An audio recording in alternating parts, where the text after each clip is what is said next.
కర్కాటక రాశి వారికి ఈ వారం ఆదాయ వ్యయాలు సమానంగా లేకపోయినా ఏ ఇబ్బంది లేకుండా అవసరానికి డబ్బు సర్దుబాటు అవుతుంది. ఖర్చు మీ అంచనాలు మించకుండా చూసుకోవాలి. ఈ రాశి వారికి అష్టమ శని నడుస్తున్నందువలన కొన్ని పనులు ఆటంకాలు వస్తాయి. వాటిని జాగ్రత్తగా అధిగమించండి. దైవ దర్శనాలు ఎక్కువగా చేస్తారు. విదేశీ సంబంధమైన విషయాలు అనుకూలిస్తాయి. వ్యాపారం బాగుంటుంది. టెండర్లు అతి కష్టం మీద మీకు అనుకూలంగా వస్తాయి.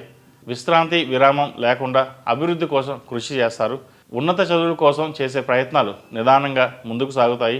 గృహప్రవేశం, ఉపనయనం, వివాహం, అన్నప్రాసన, బారసాల వంటి మొదలైన శుభకార్యాలు వాటికి ఎక్కువ ఖర్చు చేయవలసి వస్తుంది. ఈ రాశివారు 8 శనివారాలు శనికి తైలాభిషేకం, అలాగే అగౌరు పాశుపత హోమం చేయించడం చెప్పదగిన సూచన. ఈ రాశిలో జన్మించిన వారికి కలిసొచ్చే సంఖ్య నంబర్ 7, కలిసొచ్చే దిక్కు తూర్పు, కలిసొచ్చే రంగు డార్క్ బ్లూ.